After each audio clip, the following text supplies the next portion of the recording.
তো hello dear student, কেমন আছো? আই হোপ প্রত্যেকে শুধু ভালো নয় ভীষণ ভালো আছো। স্ক্রিনের ওপর একটা প্রশ্ন দেখা যাচ্ছে, তাই না?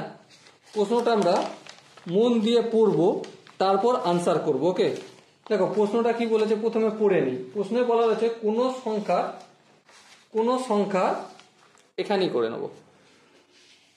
কোনো সংখ্যার 27% এর সঙ্গে সংখ্যাটি যোগ করলে যোগফল 381 হয়, সংখ্যাটি কত? আমি ধরে নিচ্ছি সংখ্যাটা এক্স। কত ধরলাম? এক্স।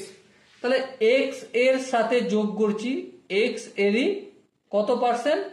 27%।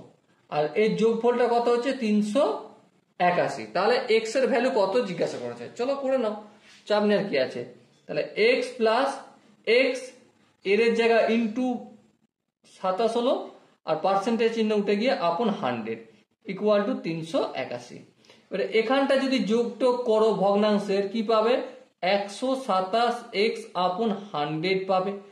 এটা একটু তোমরা করে নিও নিজেরা। আর এখানটা 381 পাবে। এবার দেখো x ইকুয়াল টু কি? 381 ইন্টু 100টা অপোজিট দিকে গেলে গুণ হয়ে যাবে, ভাগের আকারে ছিল, আর 127টা নিচে হয়ে যাবে। ওকে, এবার দেখো, এবার যদি আমরা কাটাকাটি করি, দেখো 3কে যদি 127 দিয়ে গুণ করি কত হয়?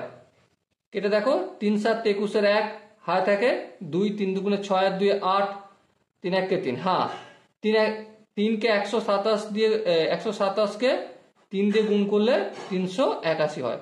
তাহলে এক্স এর ভ্যালু কত পেলাম? 3 গুণিতক 100 সমান 300 হলো। ওকে, আই হোপ এই কোশ্চেনের কনসেপ্টটা প্রত্যেকে বুঝতে পেরেছো, এবং সঠিক অপশন হবে অপশন ডি। ওকে, চলো দেখা হচ্ছে নেক্সট ভিডিওতে। ততক্ষণ পর্যন্ত ভালো থেকো, সুস্থ থেকো এবং জয় হিন্দ।